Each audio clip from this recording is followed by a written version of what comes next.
Good afternoon, viewers. Welcome to The Profile with Arif and Ismailik. It's a pleasure having two extraordinary guests today who have extraordinary stories to share. We are talking about today paradigm shift. Most of us run through a day every single day. For some of us, it's just run-of-the-mill thing. We are repeating ourselves every single day. Sometimes, here and there, during the journey, during our interactions, one thing happens, and that one thing totally changes the perspective. Here I'm talking about the paradigm shift. The paradigm shift is that sometimes we get an opportunity to walk into a room which is different, which is not run-of-the-mill, which is not exactly the same we have been living every single day. And once we get that perspective and we live through that moment, sometimes it totally changes what we stand for. Today we're going to discuss that particular paradigm shift with one extraordinary person. And it's not only that moment, in fact, the story which starts after that moment, that's even more extraordinary. I have the pleasure to introducing you to Feroz Dada. Hello. Feroz, welcome to the program. Thank you very much, Arif. And the pleasure to introduce you to Chris Day, who is publisher of Filament Publishing. He is the CEO of that particular publishing house. Now, Feroz authored this book, which is a byproduct of the amazing experience which we're going to talk about soon. And Chris is part of the book because he published this book. We're going to discover what excited him about this book. So before we get into the thick of it, let's brush at this entire interaction. Feroz, would you please mention, would you share about who you are, and would you like to introduce yourself to our audience? My name is Feroz Dada. I'm a chartered accountant. I've been in practice for many, many years and in Mayfair in London. However, events now have changed my life, and I think you put it so well, actually. There was a paradigm shift. Something happened which took me off course, if you like, or on course, I would say probably. And so we are now I'm in a different part of my life and different journey.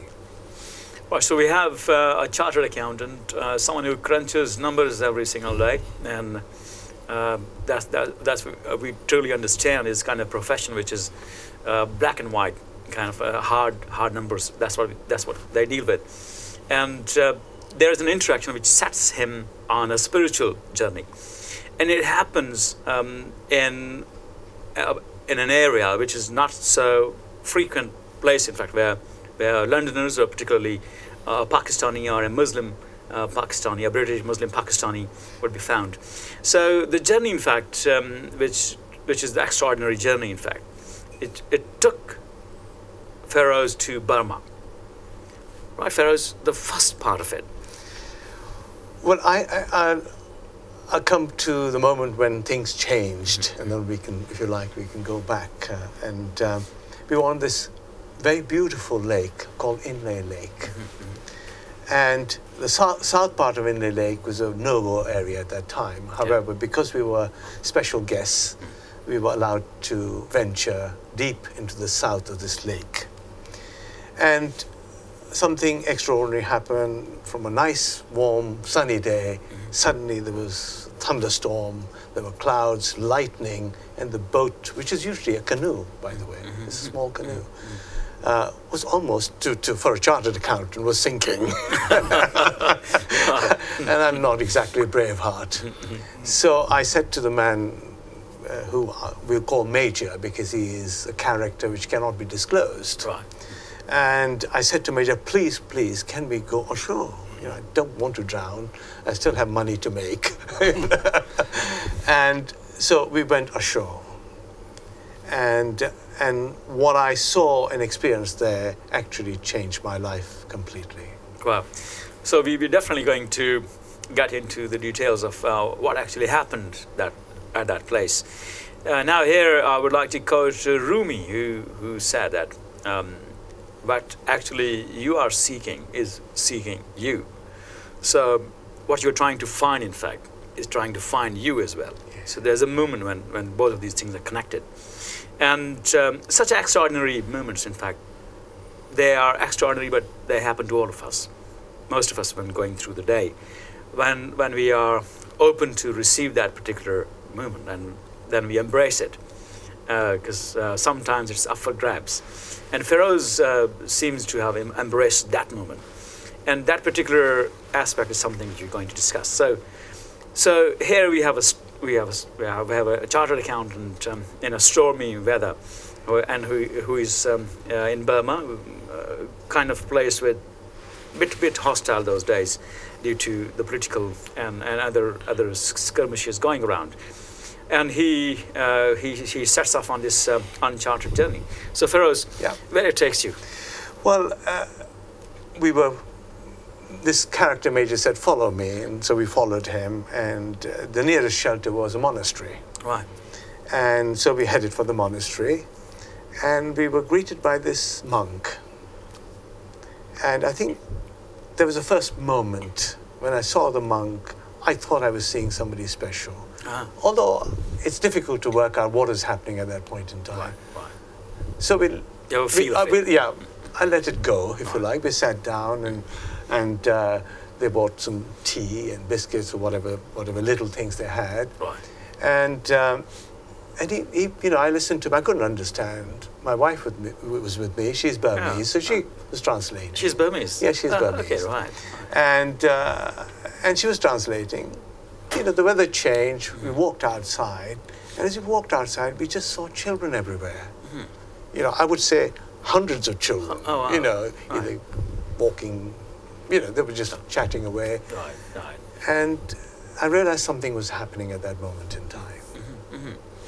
Right, so there was a monastery which would educate children, and those children were hundreds of them. Yeah.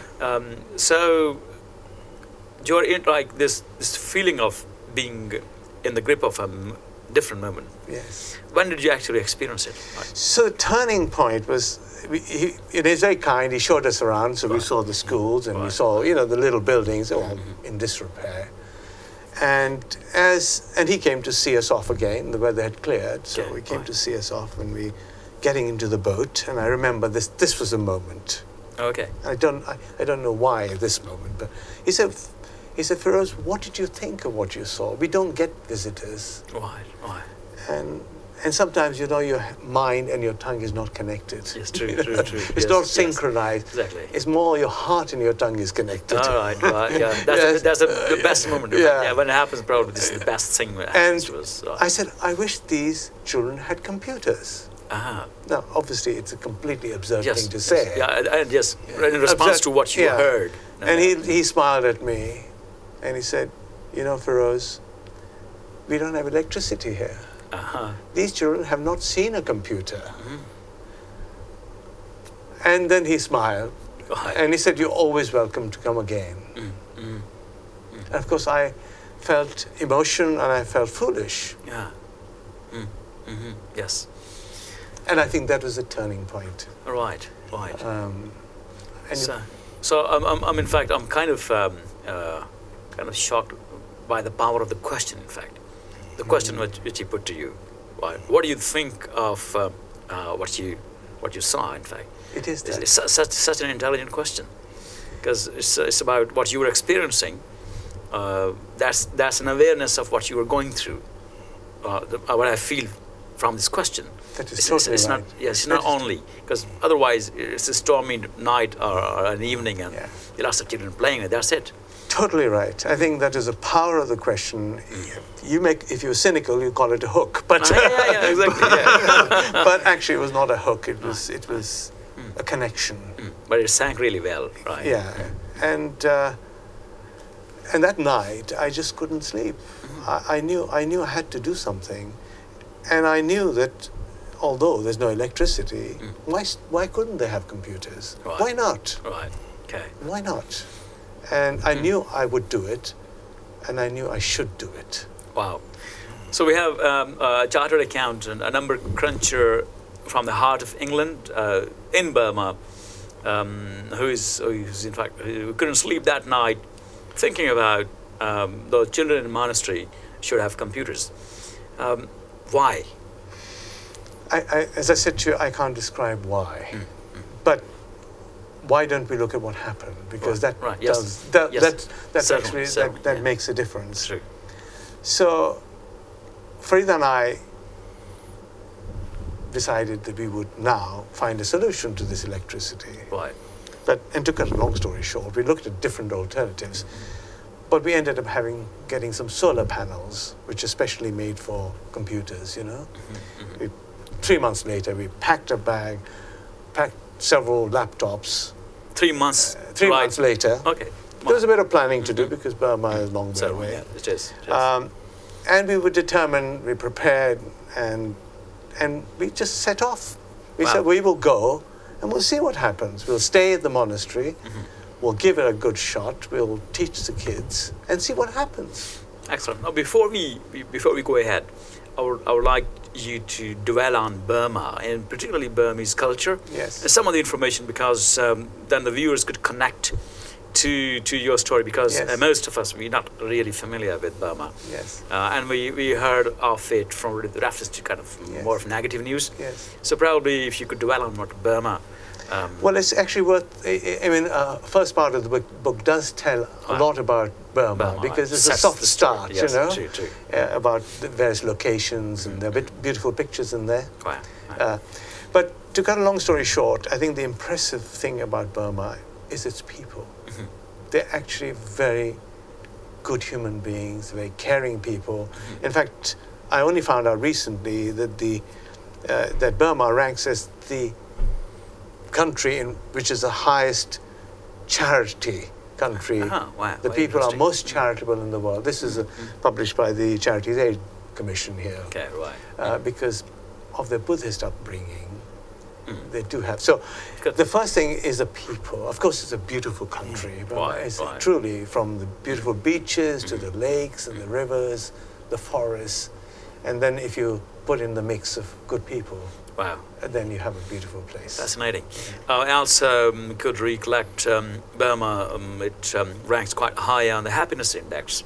It's one of the happiest people in the world. In fact, the top 10, 15 countries. I think part of the story will relate to this very happiness point. Right. Yeah. So what really inspires me that this particular movement, it was so strong that you managed to go back to Burma in 3 months' time. Yes. And now you're packed with the stuff.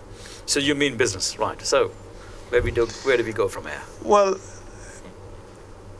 you know, what we discovered is the children were very keen to learn. So we had a great audience, you know, great. And when people want to learn and children want to learn, actually, it makes a big difference. They're in there to learn. True.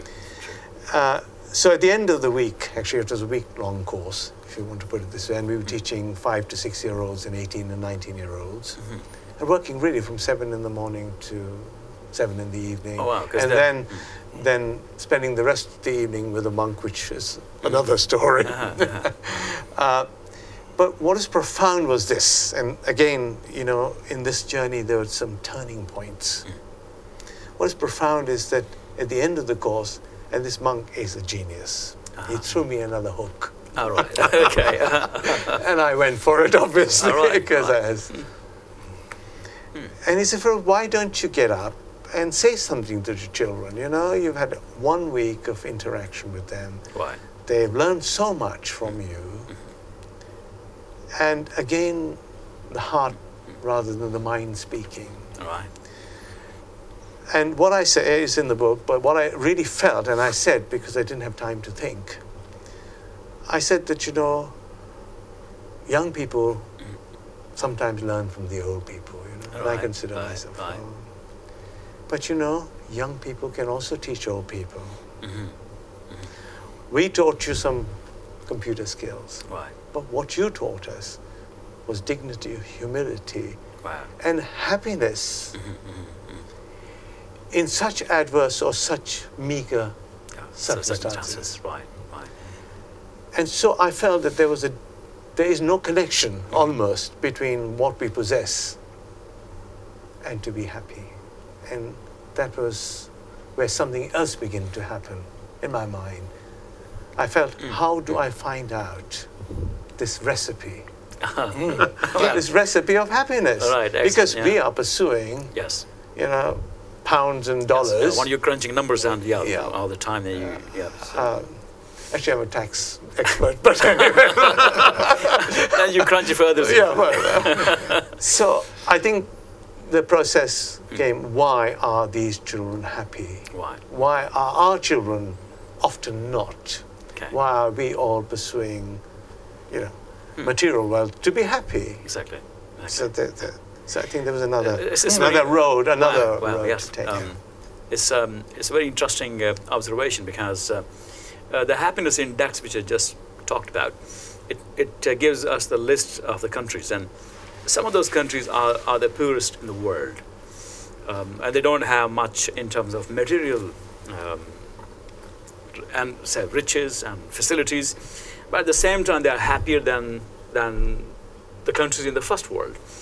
Now we have, and this index also describes that there comes a time when people they feel happy when they achieve something in terms of the material world, but then there comes a time when the material gain doesn't excite them any longer. So there's direct proportion to the material gain and the excitement, but then there comes a time when above that, if you add 3, 4, 5 more zeros to it, in the bank account, it doesn't make any difference. And but at the same time, in the monastery, we have those children who are orphans, those children who are kind of abandoned children, and those children in that monastery, they don't have even electricity. They're looking at the computers for the first time. Yes. And when they were going through that experience, how did you feel about it? I was totally connected to them, and totally connected to their welfare, and totally committed to continue to help them, because it made us so happy to see them so happy that I wanted to be even happier. Exactly. Yes. So it's a bit so selfish. And it's so yes, well, it is. It is. And yes, you were touched, and probably that the very feeling of you couldn't contain it. In fact, correct. I think I couldn't put it better. Wow, excellent. So I wanted more. Right. Yes, exactly. It's all about me, of course. Wow, excellent. Yeah, and then is that was the first time you thought of doing something, and then you did do something. We did this, and actually, you know, once we were working during the daytime, of course, the learning didn't stop at night. Right. Okay. And so daytime work, nighttime, the monk would come and sit with us. Right. And I was keen to find out how we could translate this happiness, if you like, yes, into our stress-filled environment. Yes. When I went back to the office, my accounting firm, or my clients who make lots of money, but they're always stressed. Yes. Always complaining about all complaining, unhappy, yes, true. making money, yet not getting the right sort of satisfaction out of life. Yes? Right. So I started speaking to the monk, and I knew that if I could understand the monk, I understood what the children were like, but I had to understand the teacher. All right. The monk. Yeah. Okay. And so we sat down, and I started asking him questions, you know, wow, probing questions as to understanding how he made those children the way they were. Excellent.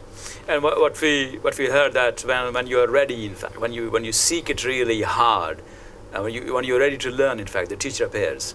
So Feroz found a teacher, and the question you asked him. So, what did he share with you? Well, I think again you have to buy the book to get all the answers, and there's a recipe, including a recipe for happiness, like a cookbook, if you like. Right. Yes, and we do cook happiness every single day in a manner, the way we program. So sadly, I'd have to withhold that information, but yes, but sneak peek. Yeah. But actually, what we learned and continue to learn all these late night sessions were things to do with how can you succeed in life, how can you be kind to other human beings, how can you be happy ultimately. But all these questions had to lead towards happiness. Right, And the end of the book, virtually, we come to a sort of conclusion as to what can give you happiness, you know, how you can succeed, how you should behave in your office environment, in a sense, how, you know, stress does not help. And you were learning this from a person who has never been to an office environment, right? That's the extraordinary about it. Well, that wasn't extraordinary because he was handling, you know, 600 children. Right. And he was creating human beings which I had never seen before in my life. So he was a master. Right. Yes. Okay. And these children, throughout the time, I never heard one child raise his voice. Okay. And when they were sharing computers, there were 4 kids sharing one computer because we only had about 4 or 6 or 5 or something. Right. You know, instead of grabbing the mouse, they would say, please, can you have a go? You first, you first. So I think the behavior is what led me to find out how did he train these people to be what they are. Exactly, yeah. Because the product was really extraordinary. And that's what... Correct. Yes, there must be an extraordinary teacher behind this product who actually producing them. Now, you're a Muslim. Yes, I am. And you were interacting with Buddhists. Yes. Now, certainly, all the great religions, they share the core message. Yes. Most of the core message has lots of similarities. Yes. But when you interacted with them, in fact, what was the particular message which touched your heart, which melted those barriers across religion or cultures or language? So, what really pierced through? Well, I can't answer that directly because to understand the monk's teaching, you had to understand the monk's teacher. The journey didn't stop because I began to understand the children. I went to the monk. I began to understand the monk, but I really had to understand the monk's teacher. Right. And you know who the monk's teacher is? Exactly, yeah. And the Buddha. And monk's teacher certainly, and His Holiness Dalai Lama, who is the biggest authority when it comes to teaching of Buddha. He writes, His Holiness, in fact, he writes about this book, and I would like to quote because this is so powerful. His Holiness writes that the author Feroz Dada gives a moving account of the monk's work and talks about his own efforts to support a school and a care center for destitute Burmese children started by the monk in his monastery. I offer my prayers for their success. So, it's, how did you happen to inspire a person like His Holiness Dalai Lama in this process? He read the book, I suspect. So the message is so powerful, right? Well, actually, in the story, then, if you would you like me to continue? Yes, certainly. Please. Of course, the monk hadn't played his final sort of last over, you know, in a 20-20 over game. Feroz has been a cricketer, so you understand. So anyway, having batted through these innings, he bowled a googly. Okay. Another hook. Yeah, and this one was really the biggie. Oh, right. Okay. Now, he had me, of course, and I wanted to be there, and I wanted to help. Of course, and I was getting great joy and happiness from... He said, Feroz, I've taught you what I can teach you. All right. Sorry. Of course, there were a lot more to teach, but what can you teach me? You know, you have a good business background. Tonight is your night to perform. Okay. I've done this for 6 nights. All right. Told you. Tonight, you tell me what I can learn from you. Wow. So I said, what do you want to know? He said, well, look, 600 children are fed by begging. You know, the Buddhist way of taking the bowl. Although in this case, of course, they used to take the big sort of bowls, if you like. And it's a constant difficulty. How can you feed 600 boarding kids with no money? Right. It's a constant challenge. And the book does tell the stories of how the monk managed and had the most difficult times, how innovative and clever he was trying to do the And things. it's every single day. It's every single day feeding. That's exactly the point. exactly. Every single day was a challenge. True. And he said, "Look, all I have is one slippers and one robe." Right, right. You know, we used to have a boat. We sold the boat because the kids needed to eat. Right, right, right. So he's putting me under pressure. So I said, "Give me half a day." And so he said, "Yes, I'll give you half a day to think." All right. Half a day, yeah. It's plenty. Plenty. So I said, let me walk around the monastery land. Let me have a look and see what's around, you know. And I thought of several ideas, but I knew that one was perfect. Right. Was just perfect. Of course, you couldn't think of a business type idea, which is what we were looking at. We were looking to see if the monastery could become self-sustaining. Sustain, right. Okay. That was Right, that was what It's I said to him anyway. Typical business plan. And he said, right. "Well, fine, self-sustaining, but how? You know, you're not off the hook yet." Yes. So I looked around at several ideas which are in the book, but I Right. knew that one had, which also satisfied all the sort of Buddhist criteria. It satisfied noble cause and noble activity, because that had to be there. We couldn't have a sort of tourist center or a spa or something like that, true, because true. it had to be an ethical business. Exactly, yes. In line with the values, yeah. Totally Yes. in line. And as I was walking on the land, I saw a stream, a mountain stream. You know, the water was trickling down, Right. and the penny dropped. Uh-huh. Uh-huh. Right. I said, "We're going to bottle this water, and we're going to sell it." Wow. Wow. And that brings us to Where we are today. Goyin, right? Koyin. Goyin, right. Wow. And Goyin, that's the innocent monks. They're novice monks. I know Novice that, monks, yes, right, meaning yes, no. young, Oh, okay. Young know, monks, right. student monks. Right.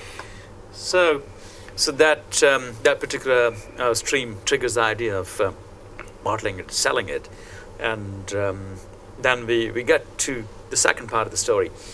But then, yeah, this is something we will save for our second half.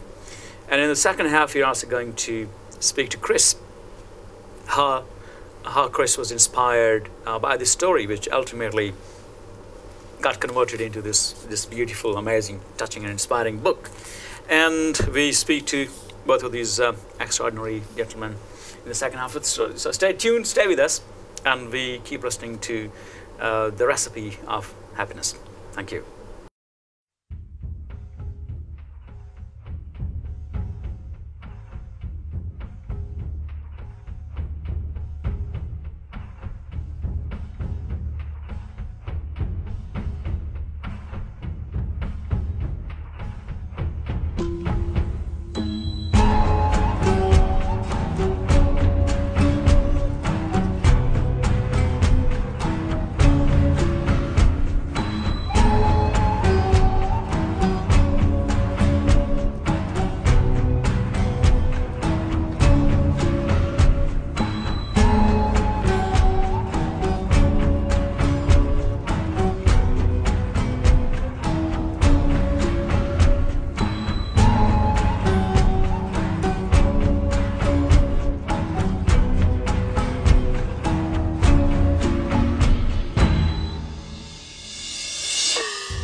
Welcome back, viewers.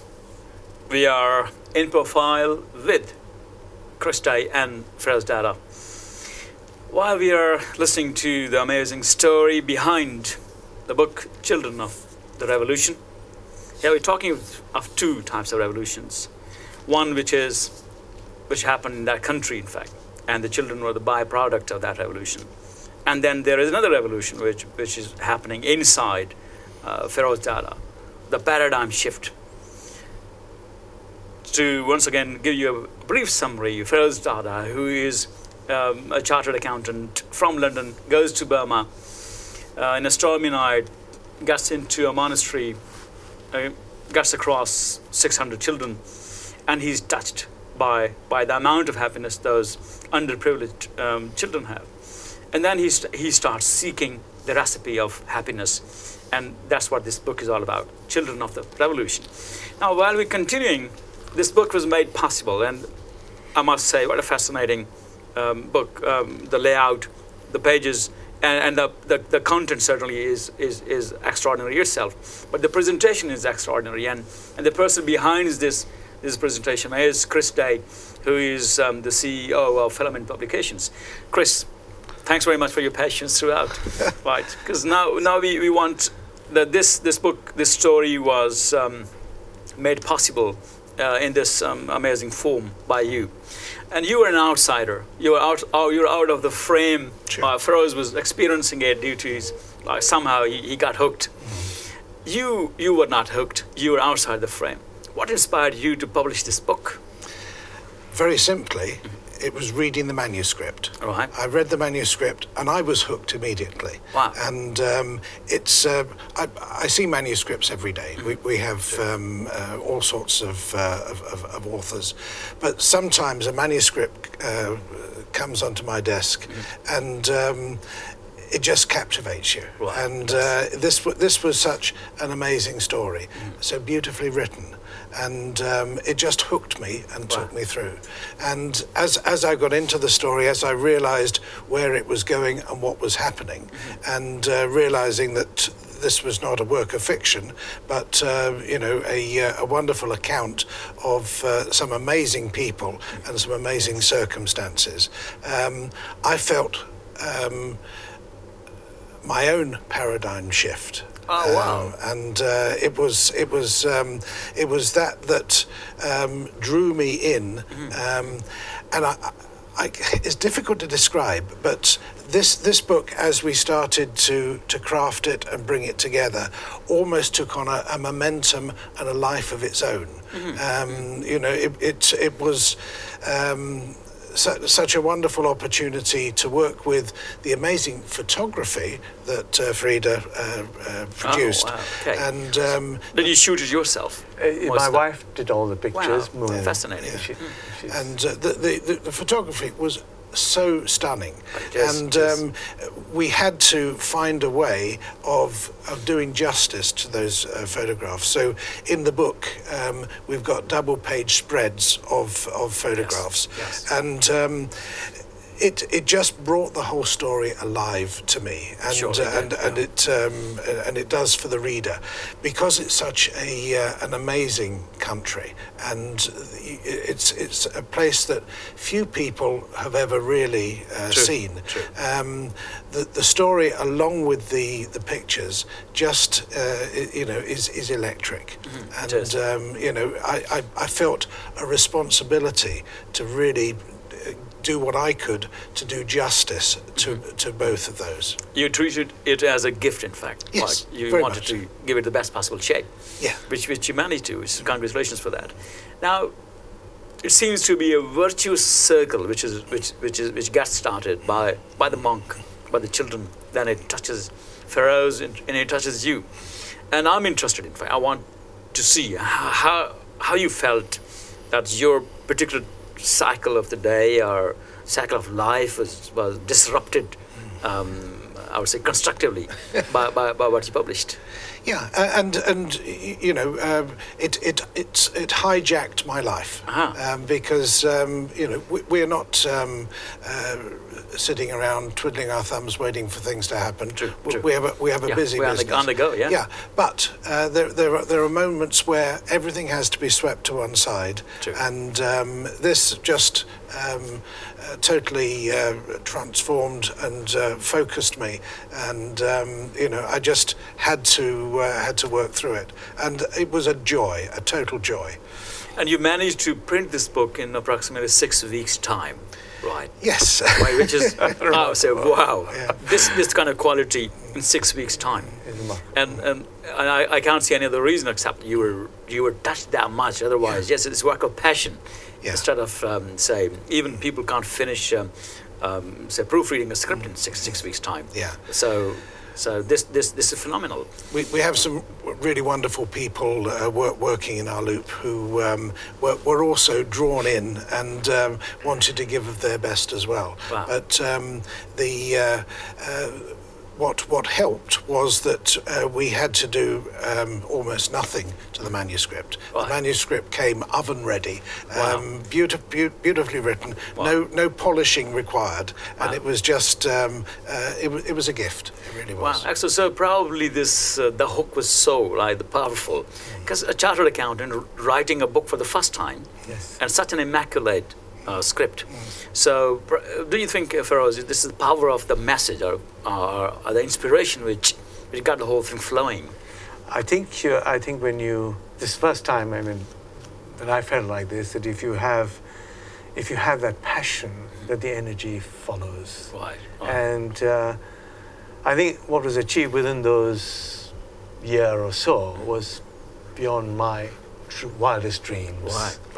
And it all came from not just my energy, it was collective energy. Collective, right. You know, when you say to Chris, well, Chris was actually pushing me. Okay. You know, I remember one weekend, I'm now feeling sorry for Chris. Right. Because I'm sure that both of us worked 24 hours. It was like a magic happening. Oh, yeah, certainly. And everybody around, you know, Yes. feels that Yes, way. yes. They feel that passion. The vibe. Yes, Vibe. exactly. And it's contagious. And I think Chris did actually the impossible. Wow, yeah, 6 weeks' time. And this because, I mean, the important thing is he said for us, we're going to have a fundraising event for the charity, which is the Inlay Trust. Yeah, that was why the book. Yeah. Right, you were touched, and it filled your heart with happiness and tranquility. And that's what inspired you to write. Yes. So when you were writing, did you have it on your mind that one day you were going to publish this as a book, or it was just flowing on its own? I didn't have such concrete thoughts. First of all, I had no confidence that it is worthy of publication. I'm a writer. Yeah, exactly. Yeah. I'm not a great reader myself. Anyway, so I didn't know. I really didn't know. I wrote what I felt. Right. Okay. And I felt very strongly, and I think the rest just followed. Right, the rest just followed. And now, why the book? Because then there's a story behind it. Because actually, so we have Feroz his interaction with the monk, and then he looks at the stream and he gets an idea. All right, it'd be great to bottle this water and have koji, right? Now, what happens next? Well, of course, a bit like the computer thinking, if there is no electricity, then it's difficult to run computers. Sure. But we found a solution. Right. Most people said you cannot have a sort of industrial style water purification factory in the middle of nowhere. Right. But part of that process is in the book, actually, the things that, the hurdles we had and the fun we had, actually. Okay, right. But to cut to the chase, if you like, Yes. it all happened because of something most unexpected, which leads us, will probably, I hope, lead us to another thought of interaction. When people found out that I was a Muslim, trying to help a Buddhist monk Right. in a country where the headlines were, Yes. you know, Buddhists Yes. against Muslims. Exactly. Yes. True. True. The people who are involved in the project, the Buddhist people, suddenly turned to help me. Wow. So when I remember one instance when I went to the water factory order for the machinery, it was X pounds, you know, $50,000 or something. Right. Right. And when this lady, who was a director, found out that I was a Muslim, checked out the monastery on her own expense, Okay. came back and wrote to me and says, we cannot make a profit on this. Wow. We are going to reduce our costs by 50%. Wow. So the whole universe is conspiring now. And of course, every part of that project was done free, if you like. All Of right. course, materials you had to buy, Certainly, machinery you had to certainly, buy, yeah. that's fine. Right. But virtually all the labor, the architect, everything was free. So what would have been a $100,000 project Right. Okay. became a $60,000 project. Project. Wow. And people were not working for money. This is the turning point. Right. People right. were working with their skills Yes. because they wanted to help. Right. Right. The passion, in fact. The passion. What is touching, Yeah, in fact, yeah. contagious. Yeah. And also curiosity. Why is this Muslim? You know, he should go home to Pakistan where Exactly, there's a lot of work to do, Yeah, of exactly. course. Hundreds and thousands of children Yes. just in bad shape. Yeah. So why this one? Wow. Now, the book got in shape, and the first fundraiser. Chris, would you like to share the story of the first fundraiser? The first fundraising event was amazing, Right. and it was wonderful to see a room full of people who were as excited about the book as I am, and it was a musical and a very entertaining evening, and apart from being a very skilled chartered accountant, Feroz is also a highly talented musician, and right. was able to demonstrate those skills to great effect. So it was a really exciting and vibrant evening, and it was an opportunity to tell the story, to share the story, and for others to be touched by it. And the result of that was really quite spectacular. I mean, your beautiful book, our beautiful book, actually raised something like £3,000 or £4,000 that evening.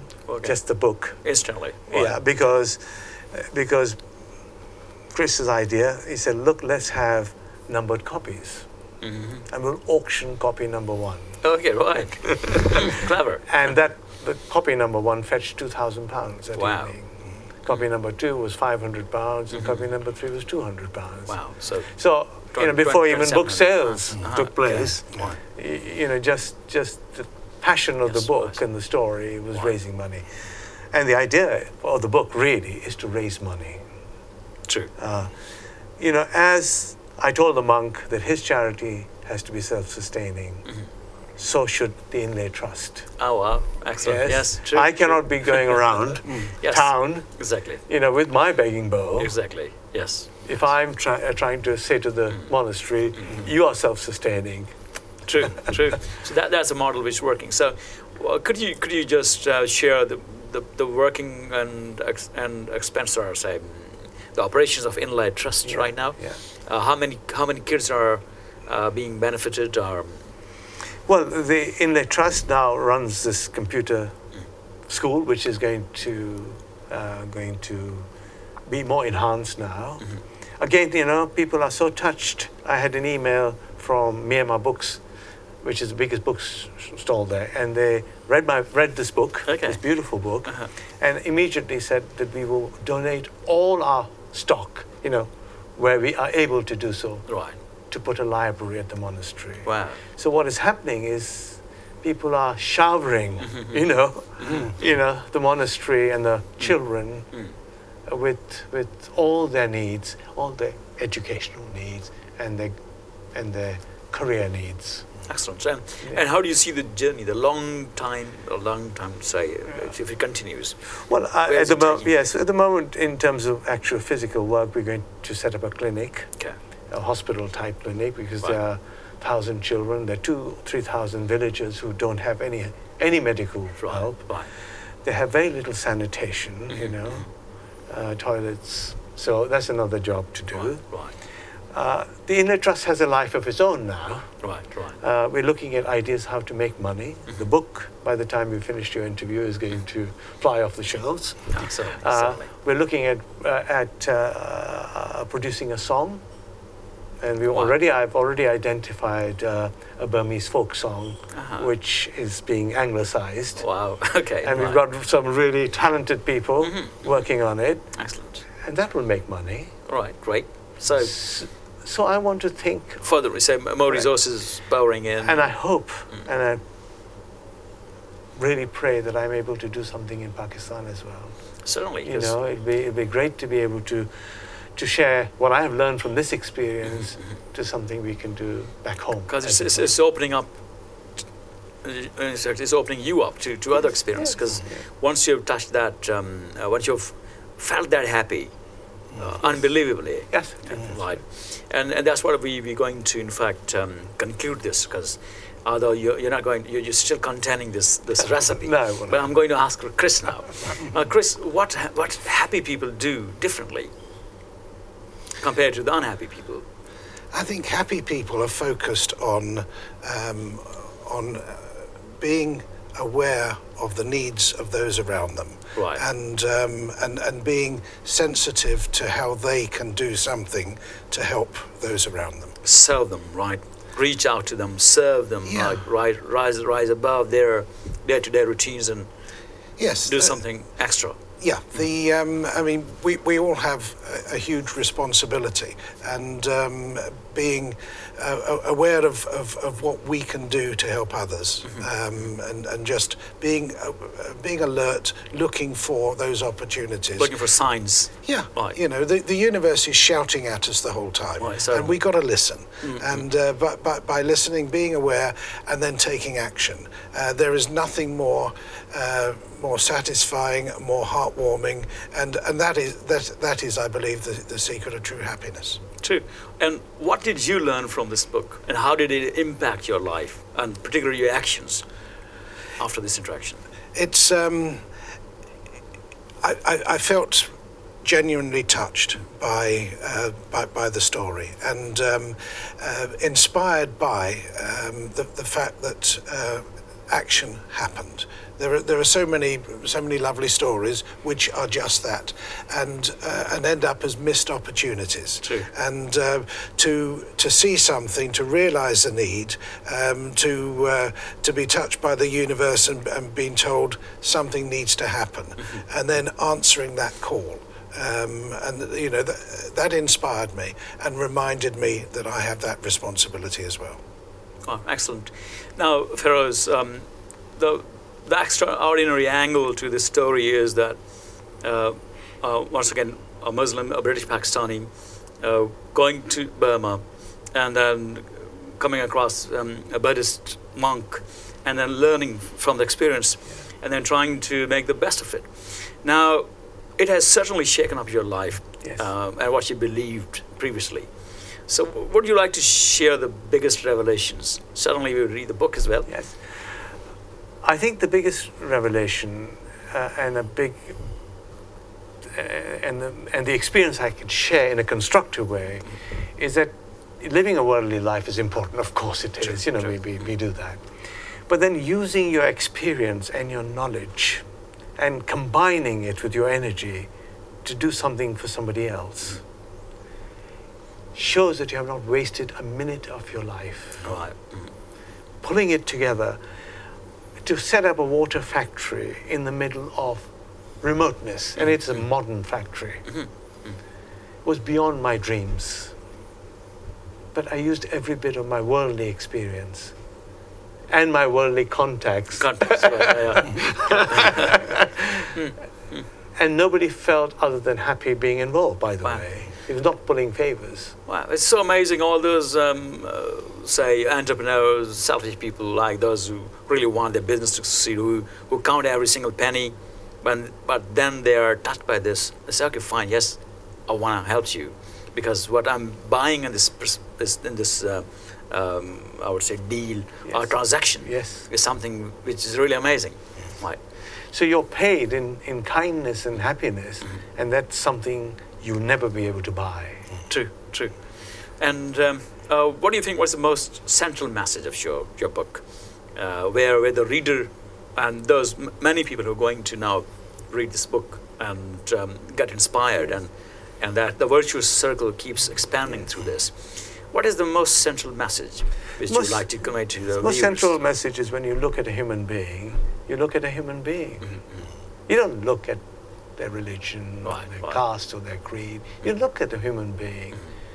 And if you can help that human being, then you have succeeded in the way you live. Because we cross each other's paths for a reason. And if we, like, from that perspective, if you reach out and hold the hand, or say, extend the hand, then it makes a difference. And hopefully by action, other people will follow, and we will have less of this tension in this world. Exactly. Because there is no difference. Right, because that's important to build the bridges across the divides. Because so many divides, but when we look at the central message, we could see through that there are lots of connecting points, the common ground, in fact, where we could connect the dots, and it becomes so much of the same. In fact, as we say, that more we are different, we are so all the same as well at the same time, due to the basic needs, to what defines us as a human being, and what actually makes us happy, which is one of the rarest now commodity in the world, and most of us would be chasing it after achieving the first or second, third major breakthrough. Then it becomes okay, fine.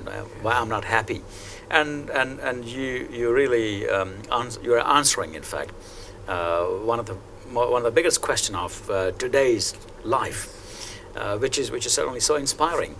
And not only that, but in terms of Pakistan, because that's you belong to Pakistan. Of course I do. And Feroz is a non-executive director of TCS, which is one of the biggest success stories in Pakistan. That's a corporation, a company, which has done wonders in terms of courier service and delivery, and it's an indigenous company, which is born in Pakistan and expanded. Now, from that angle, how do you see your work expanding to Pakistan? Well, I already have a very kind invitation from a fellow human being who wants me to share my experience of setting up some water facilities in Sindh. So I think when I go back this time for my next board meeting, I have a, we're going to meet up and see what we can deliver and share, and I hope I'm lucky enough to be given the opportunity to do something there. Excellent. So Chris, as a publisher, where does this book take you, in fact, and your message and what you stand for? Are you going to print more such stuff? Yeah, absolutely. Children of the Revolution is already in 24 countries around the world. Wow. And it's available electronically. It's available in various formats. We want to get the message to as wide a group of people as possible, and share not just the story, but the philosophy behind it. Yes, And picking up on the fact there is so much tension, so much unhappiness, and if only people realised how simple it is to rise above that by simply tuning into such a simple yet powerful philosophy. I believe the book can be a catalyst to help people realise that there's something that they can do, and as a result, they can enjoy the peace and the happiness that is there waiting for them. Excellent. I like the term cookbook, what Feroz mentioned. Because yes, we cook up our lives every single day, in fact, in terms of finding happiness or unhappiness. Because this is the sum product of our actions and choices. And if we could make right kind of choices, then probably we could feel much happier. And a happy world is something that all we're looking forward to. Thank you very much, Chris. Thank you very much, Feroz. Thank you. It has been an extraordinary journey, learning from you as far as Children of the Revolution is concerned. And we hope that this book expands to the rest of the world, and those who read, they are touched. Because the universe keeps showering signs, and we need to wake up to them and pick one of them. And probably that moment could change us forever. And our lives could never be the same after being touched. So I wish all of you being touched by this amazing story, and I wish you lots of happiness. Thank you very much for staying with us.